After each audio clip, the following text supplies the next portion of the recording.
दोस्तों नमस्कार, ये है मार्गदर्शन फॉर सिविल सर्विसेज। मैं अनुराग चौधरी। दोस्तों आज की वीडियो में आप पढ़ेंगे लोक प्रशासन का महत्वपूर्ण टॉपिक मुख्य कार्यपालिका। इसमें हम विस्तार से मुख्य कार्यपालिका के अर्थ, प्रमुख प्रकार, कार्य और भूमिका के बारे में जानेंगे। ये वीडियो स्नातक और परास्नातक स्तर के विद्यार्थियों के साथ लोक प्रशासन विषय से प्रतियोगी परीक्षाओं की तैयारी करने वाले अभ्यर्थियों के लिए बेहद महत्वपूर्ण है। तो आइए शुरू करते हैं आज का वीडियो। मुख्य कार्यपालिका का अर्थ, प्रकार, कार्य और भूमिका, इस संबंध में महत्वपूर्ण जानकारी। सबसे पहले जानते हैं दोस्तों मुख्य कार्यपालिका क्या होता है। तो मुख्य कार्यपालिका या चीफ एग्जीक्यूटिव किसी भी प्रशासनिक या सरकारी संगठन का वो सर्वोच्च केंद्र बिंदु होता है जो नीतियों को लागू करने, निर्णय लेने और पूरे संगठन के संचालन की जिम्मेदारी निभाता है।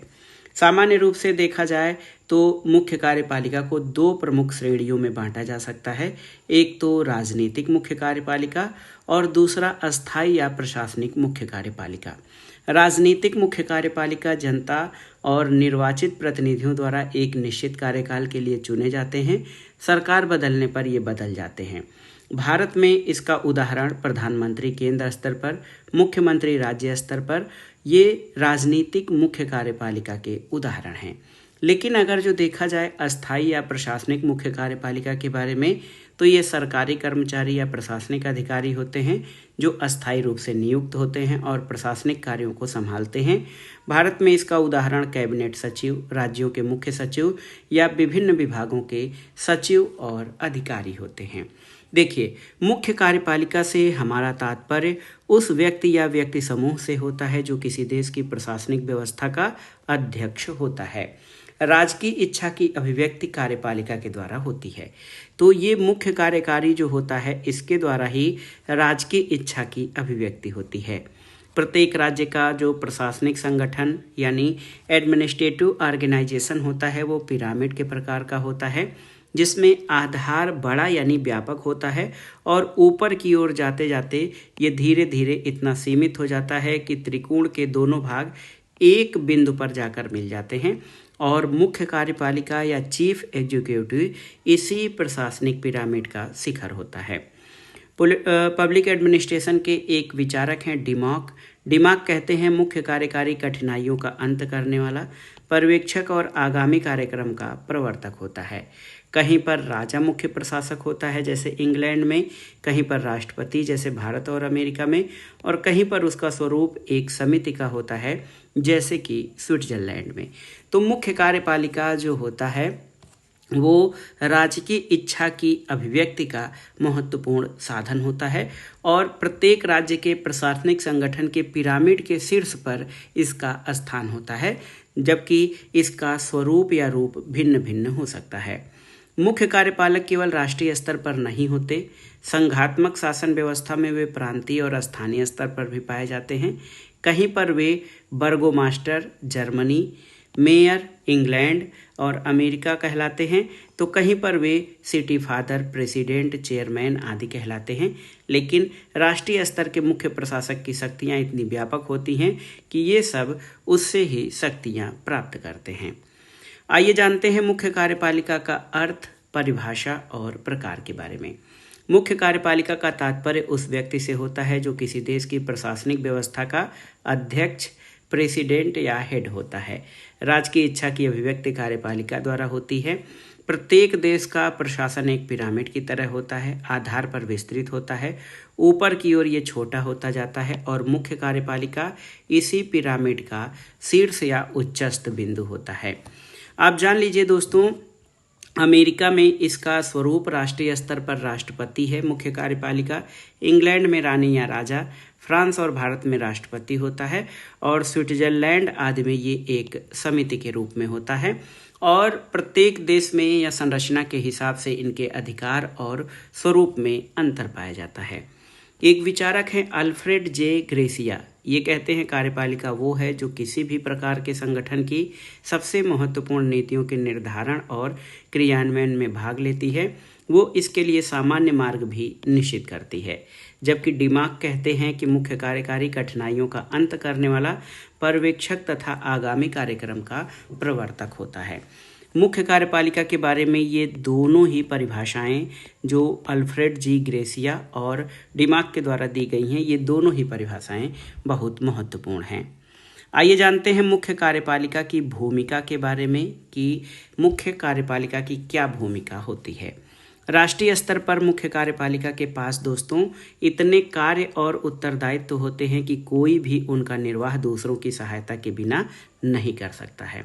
तो राष्ट्रीय स्तर पर मुख्य कार्यपालिका के कार्य बहुत विस्तृत और विविधतापूर्ण होते हैं उनकी सहायता के लिए, क्योंकि ये कार्य इतने विस्तृत प्रकार के होते हैं कि दूसरों की सहायता के बिना इसका कार्य नहीं किया जा सकता है। जॉन विक के अनुसार मुख्य कार्यपालिका को जितने अधिक और विविध कार्य करने होते हैं उनको कोई भी व्यक्ति चाहे कितना ही योग्य क्यों न हो व्यक्तिगत रूप से पूर्ण नहीं कर सकता है। इसलिए मुख्य कार्यपालिका को सहायता की आवश्यकता होती है। और सहायता कौन करता है? अधिकारी और कर्मचारी वर्ग और अन्य सहायक संस्थाएं। दोस्तों अधिकारी और कर्मचारी वर्ग तथा अन्य सहायक संस्थाएं मुख्य कार्यपालिका को उसके कार्यों के संपादन में सहायता देते हैं। ये सब उसके आधार हैं जिसके अभाव में मुख्य कार्यपालिका का अस्तित्व ही समाप्त हो जाएगा। तो मुख्य कार्यपालिका की भूमिका बहुत ही महत्वपूर्ण है और कार्य करने के लिए मुख्य कार्यपालिका को कुछ टीम जैसे अधिकारी, कर्मचारी और सहायक संस्थाओं की आवश्यकता होती है। आइए मुख्य कार्यपालिका के राजनीतिक कार्यों के बारे में जानते हैं। दोस्तों प्रत्येक देश में मुख्य कार्यपालिका प्रत्यक्ष अथवा परोक्ष रूप से जनता से संबंधित होती है। जनता द्वारा निर्वाचित विधायिका की इच्छाओं को वो पूर्ण करती है। विधायिका से उसे शक्ति और आदेश दोनों प्राप्त होते हैं। इस दृष्टि से वो निम्नलिखित कार्य करते हैं, यानी राजनीतिक कार्य मुख्य कार्यपालिका का जो राजनीतिक कार्य है उसके अंतर्गत कौन कौन से कार्य करने होते हैं इसको देखते हैं। पहला है विधायिका में सदन के नेता के रूप में।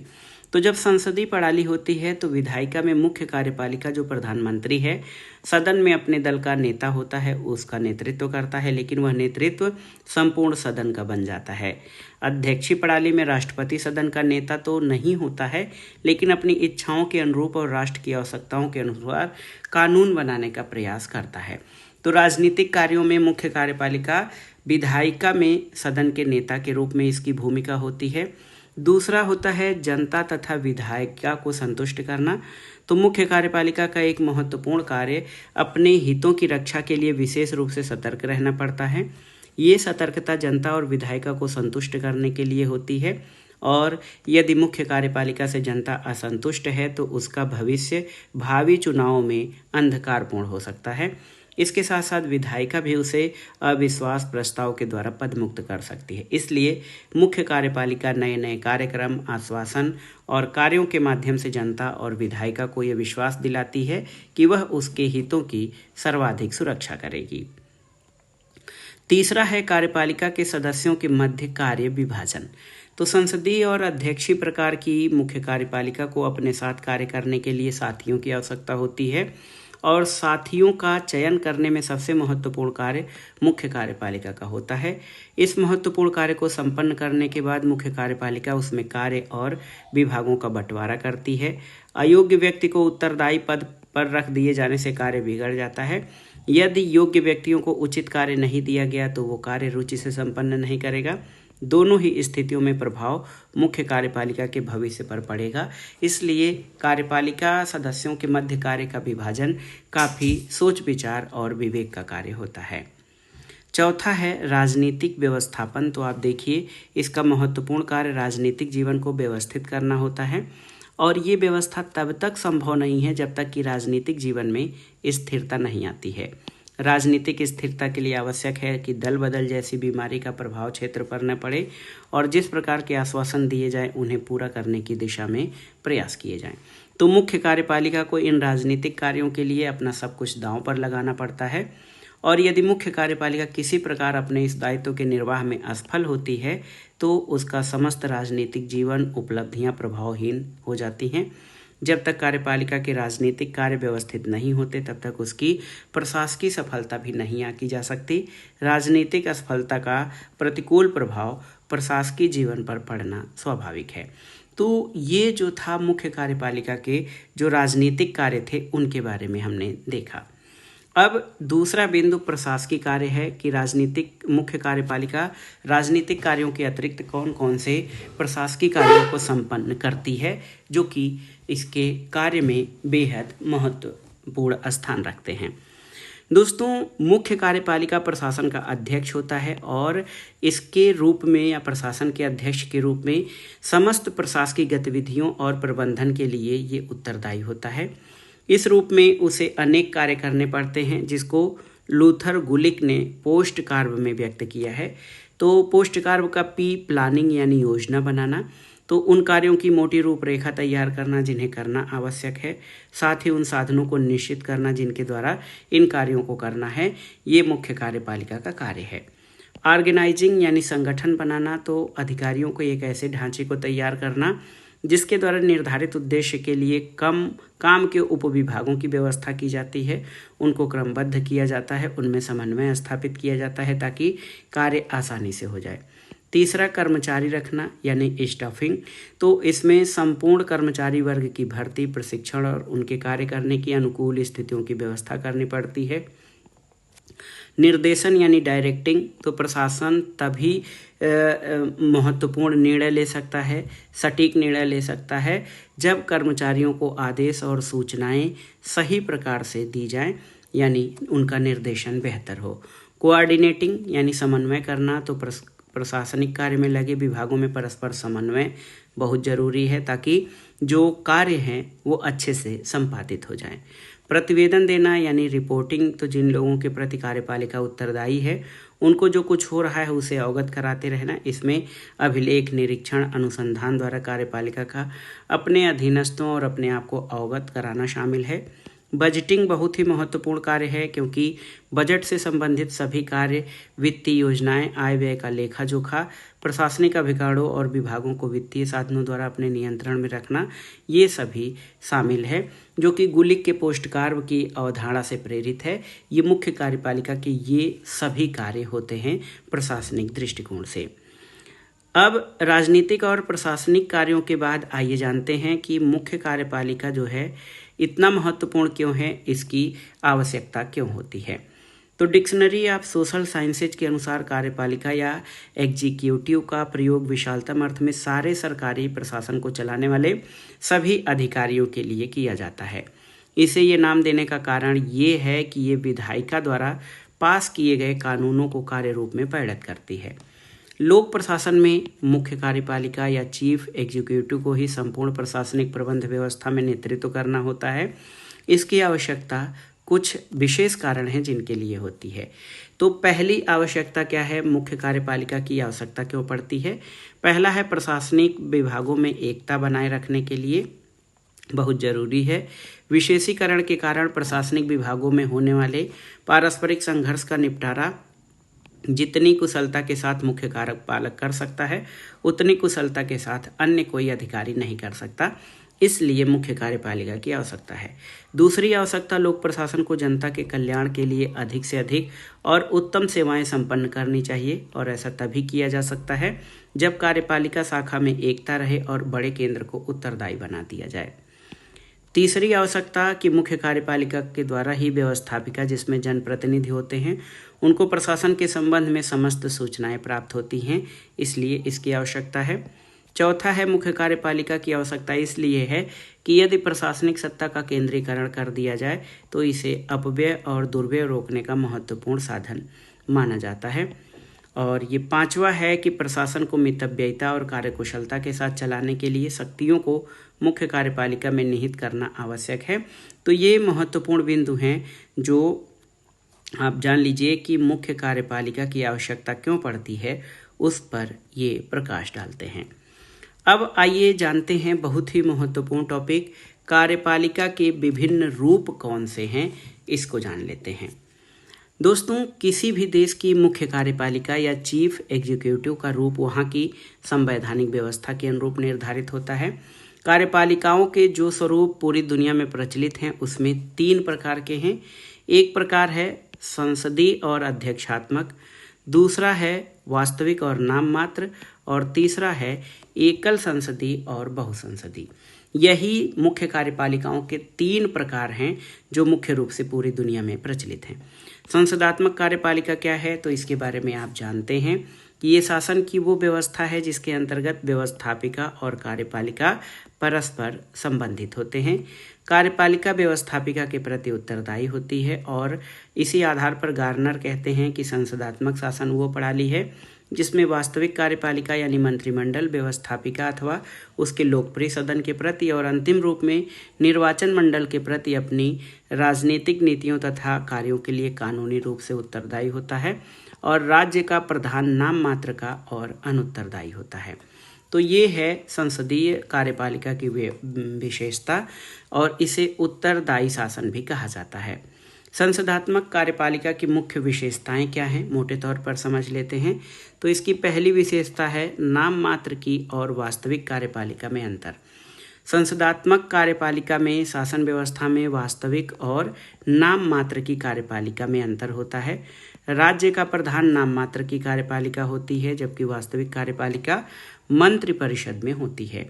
नाम मात्र की कार्यपालिका इंग्लैंड में सामान्य सम्राट की तरह वंशानुगत और भारत के राष्ट्रपति की तरह निर्वाचित हो सकती है। प्रत्येक स्थिति में सैद्धांतिक तौर पर ये पूर्ण शक्ति संपन्न होती है, लेकिन व्यवहार में इन शक्तियों का प्रयोग अपने विवेक के अनुसार नहीं कर सकती है, क्योंकि व्यवहार में इन शक्तियों का प्रयोग वास्तविक कार्यपालिका यानी मंत्रिपरिषद द्वारा किया जाता है। तो संसदात्मक कार्यपालिका की मुख्य विशेषता पहली है कि इसमें नाम मात्र की और वास्तविक कार्यपालिका में अंतर होता है। दूसरी विशेषता ये है कि व्यवस्थापिका और कार्यपालिका में घनिष्ठ संबंध होता है। संसदीय कार्यपालिका में व्यवस्थापिका और कार्यपालिका एक दूसरे से पृथक न होकर परस्पर जुड़े होते हैं, एक दूसरे से संबंधित होते हैं और कार्यपालिका जो कैबिनेट या सरकार बनती है उसकी नियुक्ति व्यवस्थापिका में से ही की जाती है और कार्यपालिका अपनी कार्यों और नीतियों के लिए व्यवस्थापिका यानी संसद के प्रति उत्तरदायी होती है। व्यवस्थापिका अविश्वास प्रस्ताव पास कर कार्यपालिका को उसके पद से हटा सकती है। दूसरी ओर कार्यपालिका केवल प्रशासनिक संबंधी कार्य ही नहीं करती बल्कि कानून निर्माण से संबंधित सभी कार्यों में भाग लेती है।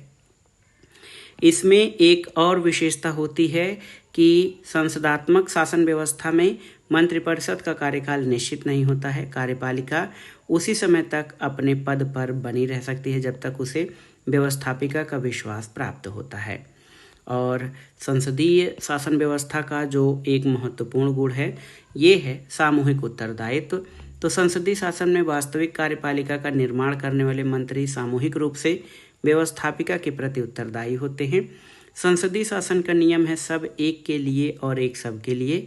इसका मतलब ये होता है कि मंत्रिमंडल में जब एक निर्णय हो जाता है तो प्रत्येक मंत्री का कर्तव्य है कि उसका संसद और जनता समर्थन करे, चाहे मंत्रिमंडल की बैठक में वह इस निर्णय से सहमत था या असहमत। तो ये सामूहिक उत्तरदायित्व पर इस पर विशेष बल दिया जाता है। और अगली विशेषता ये है व्यक्तिगत उत्तरदायित्व। तो प्रत्येक मंत्री अपने अधीन विभाग का प्रबंधक होता है। इस प्रकार उसे व्यक्तिगत रूप से उस विभाग को सुयोग्य ढंग से चलाने के लिए विधानमंडल के प्रति उत्तरदायी रहना पड़ता है। और संसदीय कार्यपालिका की एक विशेषता है, इसमें प्रधानमंत्री का नेतृत्व होता है। संसदीय शासन में प्रधानमंत्री मंत्रिमंडल का नेता और मुखिया होता है। वह मंत्रिमंडल रूपी मेहराब की आधारशिला है, इसलिए जो है प्रधानमंत्री के नेतृत्व की महत्वपूर्ण भूमिका इसमें होती है। तो ये था संसदीय कार्यपालिका की विशेषताएं और उसके प्रमुख जो हैं सिद्धांत या इसमें क्या क्या चीज़ें होती हैं उसके बारे में।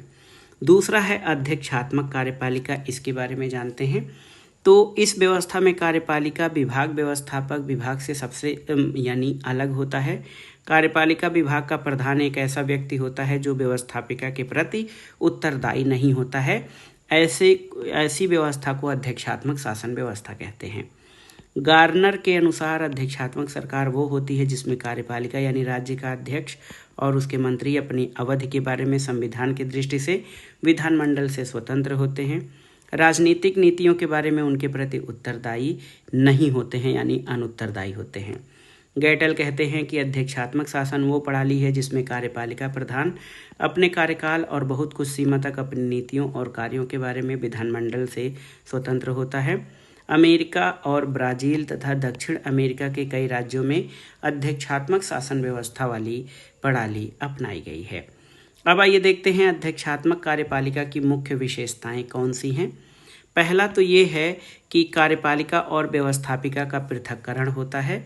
मॉन्टेस्क्यू के शक्ति पृथक्करण सिद्धांत पर ये जो है व्यवस्था लागू होती है। इसमें कार्यपालिका और व्यवस्थापिका एक दूसरे से स्वतंत्र होते हैं। व्यवस्थापिका के अविश्वास और निंदा प्रस्तावों का कार्यपालिका पर कोई प्रभाव नहीं पड़ता, न ही कार्यपालिका कानून निर्माण संबंधी कार्यों में ही भाग लेती है। तो अध्यक्षात्मक शासन व्यवस्था की विशेषताएं कई बार आपने पढ़ी भी होंगी।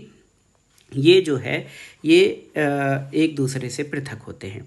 दूसरा ये विशेषता है कि इसमें नाम मात्र की और वास्तविक कार्यपालिका अलग अलग नहीं होती है, क्योंकि प्रेसिडेंशियल फॉर्म में जो है संसदीय शासन के समान इसमें नाम मात्र की और वास्तविक कार्यपालिका अलग अलग नहीं होती। राष्ट्रपति जो देश का वैधानिक प्रधान होता है वास्तविक रूप से कार्यपालिका की सभी शक्तियों का उपभोग करता है। और एक और महत्वपूर्ण विशेषता है अध्यक्षात्मक कार्यपालिका की कि इसमें कार्यपालिका के कार्यकाल की निश्चितता होती है। कार्यपालिका का प्रधान या राष्ट्रपति जो होता है एक निश्चित समय के लिए निर्वाचित होता है।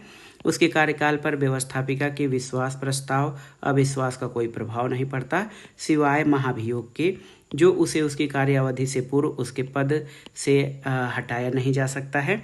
और अध्यक्षात्मक शासन व्यवस्था की मंत्रिपरिषद के सदस्य केवल राष्ट्रपति के प्रति उत्तरदायी होते हैं, अन्य किसी के प्रति नहीं। दूसरा प्रकार संसदात्मक और अध्यक्षात्मक के बाद कार्यपालिका का एक प्रकार है एकल और बहुल कार्यपालिका। इसको भी जानना जरूरी है।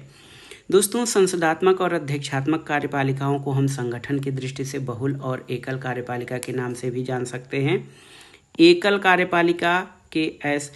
कार्यपालिका ऐसा संगठन है जिसके अंतर्गत निर्णयात्मक और अंतिम रूप से कार्यपालिका की समक्ष शक्ति किसी एक व्यक्ति के हाथ में केंद्रित होती है। शासन प्रबंध की सुविधा के लिए कार्यपालिका शक्ति का विभाजन भले किया जाता है, लेकिन अंतिम रूप से संपूर्ण शासन व्यवस्था के लिए कोई एक व्यक्ति ही उत्तरदायी होता है। वर्तमान समय में अमेरिका का राष्ट्रपति एकल कार्यपालिका का श्रेष्ठ उदाहरण है। बहुल कार्यपालिका का तात्पर्य कार्यपालिका के ऐसे प्रकार से है जिसके अंतर्गत अंतिम रूप से कार्यपालिका शक्ति किसी एक व्यक्ति में न होकर व्यक्तियों के एक समूह में निहित होती है। प्राचीन एथेंस और स्पार्टा में इस प्रकार की बहुल कार्यपालिका थी, और वर्तमान में अगर जो आप देखेंगे तो स्विट्जरलैंड में इसी प्रकार की बहुल कार्यपालिका है। स्विट्जरलैंड में कार्यपालिका सत्ता 7 सदस्यों की एक संघीय सरकार में निवास करती है, और ये संघीय सरकार सामूहिक रूप से राज्य की कार्यपालिका प्रधान के रूप में कार्य करती है, और इस सरकार का ही एक सदस्य वरिष्ठता के क्रम से 1 वर्ष के लिए उसका अध्यक्ष चुन लिया जाता है। लेकिन अध्यक्ष का कार्य केवल सरकार की बैठकों का सभापतित्व करना मात्र है। उसकी शक्ति और स्थिति सरकार के अन्य सदस्यों के समान ही होती है। कुछ विद्वानों का मत है कि इंग्लैंड और भारत आदि में संसदीय शासनों की कार्यपालिका भी एकल कार्यपालिका का उदाहरण है। हालांकि इन देशों में कार्यपालिका शक्ति मंत्रिमंडल के हाथों में होती है, जो स्पष्ट रूप से बहुत सारे व्यक्तियों की संस्था है, लेकिन ये मंत्रिपरिषद सामूहिक उत्तरदायित्व के सिद्धांत पर एक इकाई की तरह ही कार्य करती है, और मंत्रिपरिषद का प्रधान मंत्रिमंडल का अध्यक्ष और प्रभावशाली निर्णयकर्ता होता है। इसलिए प्रधानमंत्री को कार्यपालिका का वास्तविक प्रधान कहा जा सकता है। तो इस तरह से संसदीय शासन एकल कार्यपालिका के ही उदाहरण कहे जा सकते हैं। तीसरा है नाम मात्र की और वास्तविक कार्यपालिका। तो नाम मात्र की कार्यपालिका उस पदाधिकारी से है जिसे संविधान के द्वारा प्रशासनिक शक्ति तो दी गई है, लेकिन उसके द्वारा व्यवहार में इस शक्ति का प्रयोग अपने विवेक के अनुसार नहीं किया जाता हो। प्रशासन का संपूर्ण कार्य भले उसके नाम पर किया जाता है, लेकिन व्यवहार में इन कार्यों को वास्तविक कार्यपालिका के द्वारा किया जाता है। दूसरे शब्दों में नाम मात्र का कार्यपालिका प्रधान राज करता है, शासन नहीं। भारत का राष्ट्रपति और इंग्लैंड का सम्राट नाम मात्र की कार्यपालिका के उदाहरण हैं। मंत्रिमंडलात्मक या संसदात्मक शासन प्रणाली के अंतर्गत संविधान द्वारा नाम मात्र की कार्यपालिका को जो प्रशासनिक शक्ति दी जाती है, व्यवहार में इस शक्ति का प्रयोग जिन पदाधिकारियों के द्वारा किया जाता है उसे वास्तविक कार्यपालिका कहा जाता है। यथार्थ में संपूर्ण प्रशासनिक शक्ति इस वास्तविक कार्यपालिका के हाथों में केंद्रित होती है और इंग्लैंड और भारत की मंत्रिपरिषद इस प्रकार की वास्तविक कार्यपालिका के उदाहरण हैं। तो जो तीसरा प्रकार था वास्तविक और नाम मात्र की कार्यपालिका, उसके बारे में भी हमने जान लिया। अब आइए लास्ट में जानते हैं मुख्य कार्यपालिका के कार्य कौन कौन से हैं, उसकी शक्तियां कौन सी हैं। देखिए, मुख्य कार्यकारी चाहे किसी भी प्रकार का हो, उसे दो प्रकार के कार्य करने पड़ते हैं। एक तो राजनीतिक कार्य और दूसरा प्रशासनिक कार्य, यानी पॉलिटिकल और एडमिनिस्ट्रेटिव। मुख्य कार्यपालिका जो है वो कई राजनीतिक लक्ष्यों को प्राप्त करने के लिए गठित किया जाता है और उस लक्ष्य को प्राप्त करने के लिए कई प्रशासनिक प्रकृति के कार्य करने पड़ते हैं। सरकारी संस्थाओं में राजनीतिक और प्रशासन के बीच अंतर करना तो कठिन है, लेकिन राजनीतिक अध्यक्ष और प्रशासनिक प्रबंध के बीच का संबंध बहुत पतला है और ये तथ्य होने की अपेक्षा केवल नाम मात्र का है। तो आइए जानते हैं मुख्य कार्यपालिका के कार्य और शक्तियों में सबसे पहले राजनीतिक कार्य के बारे में। आधुनिक युग लोकतंत्रात्मक शासन व्यवस्था का युग है, इसलिए मुख्य कार्यपालिका के राजनीतिक क्रियाकलाप बहुत महत्वपूर्ण हो जाते हैं।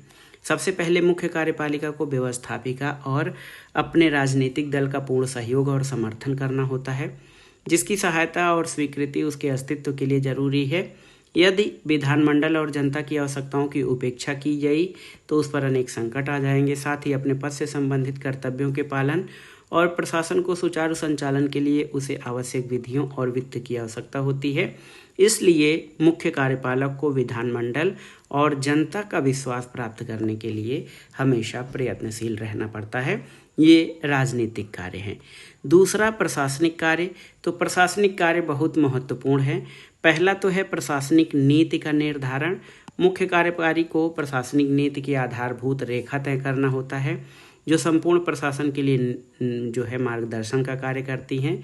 कार्यपालिका का कार्य है कि समय समय पर सामान्य और विशिष्ट नीति संबंधी निर्देश लागू करे और मुख्य कार्यकारी या मुख्य कार्यपालक ही नीतियों से संबंधित ऐसे अनेक निर्णय करता है जो लोक प्रशासन के कार्य संचालन पर महत्वपूर्ण प्रभाव डालते हैं। और प्रबंध नीति के जो भी महत्वपूर्ण निर्णय हैं उन पर कार्यपालिका द्वारा ही निर्णय लिया जाता है।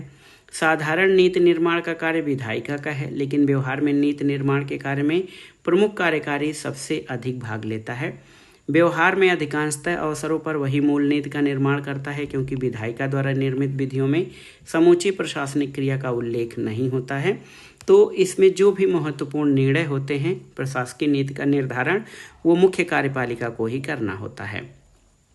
दूसरा है नियोजन संबंधी कार्य। तो ये जो है मुख्य कार्यपालक का महत्वपूर्ण प्रशासनिक कार्य है।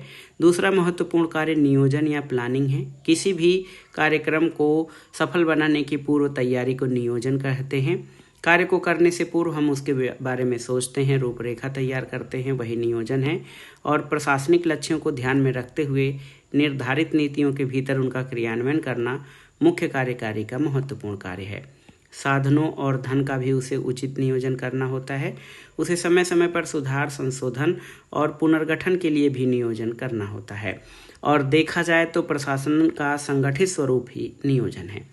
तीसरा महत्वपूर्ण कार्य समन्वय का है। तो ये मुख्य कार्यपालिका का तीसरा महत्वपूर्ण कार्य समन्वय यानी कोऑर्डिनेशन है, क्योंकि अधिकारी संगठन और कार्यालय प्रशासन में जब तक उचित सामंजस्य नहीं रहेगा तब तक उनमें मतभेद, टकराव, गतिरोध, दोहराव हो सकता है। इनको रोकने के लिए मुख्य कार्यकारी को महत्वपूर्ण भूमिका निभानी पड़ती है। चौथा प्रशासनिक कार्य पदाधिकारियों की नियुक्ति और पदच्युति है। तो मुख्य कार्यपालिका को शासन के उच्च पदाधिकारियों की नियुक्ति करने का अधिकार होता है, जैसे भारत में राष्ट्रपति, राज्यपाल की, उच्चतम न्यायालय और राज्यों के उच्च न्यायालय के न्यायाधीशों की, राजदूत, संघ लोक सेवा आयोग के सदस्य आज की नियुक्तियां करता है। जिन पदाधिकारियों की नियुक्ति मुख्य कार्यपालिका द्वारा की जाती है वो उन्हें पदच्युत भी कर सकता है, लेकिन इस संबंध में उसे विशेष संवैधानिक प्रावधानों के अनुसार कार्य करना होता है। राज्य के उच्च पदाधिकारियों को छोड़कर अन्य कर्मचारियों की नियुक्ति लोक सेवा आयोग द्वारा की जाती है और नियुक्ति के अपने इस अधिकार द्वारा कार्यपालिका प्रशासनिक संगठन पर प्रभुत्व बनाए रखती है। पांचवा प्रशासनिक कार्य संगठन की विस्तृत रूपरेखा निश्चित करना होता है, क्योंकि जब तक कोई संगठन व्यवस्थित नहीं होगा, उसकी रूपरेखा निश्चित नहीं होगी, तब तक प्रशासनिक लक्ष्यों की पूर्ति नहीं की जा सकती है। इसके अलावा पांचवा जो है वो निर्देश और आदेश जारी करने का अधिकार, ये भी मुख्य कार्यकारी के प्रशासनिक कार्यों में शामिल होता है। ये संपूर्ण प्रशासन के कार्यों का निरीक्षण करता है, उन पर नियंत्रण रखता है और ये इसलिए भी महत्वपूर्ण है क्योंकि मुख्य कार्यकारी शासन के विभिन्न कार्य स्वयं नहीं कर सकता है, उन्हें अधीनस्थ पदाधिकारियों से करवाता है, बहुत सारी शक्तियां हस्तांतरित यानी डेलीगेट करता है। तो इसलिए ये देखना उसका दायित्व है कि अधीनस्थ पदाधिकारी जो है वो कार्य कर रहे हैं अथवा नहीं कर रहे हैं। किसी भी विभाग से फाइलें, अभिलेख, कोई भी आवश्यक प्रपत्र वो निरीक्षण के लिए मंगा सकता है और जो भी कोई समस्या होती है उसके बारे में आवश्यक निर्देश, घोषणा, आज्ञा, घोषणा या परिचय जारी कर सकता है।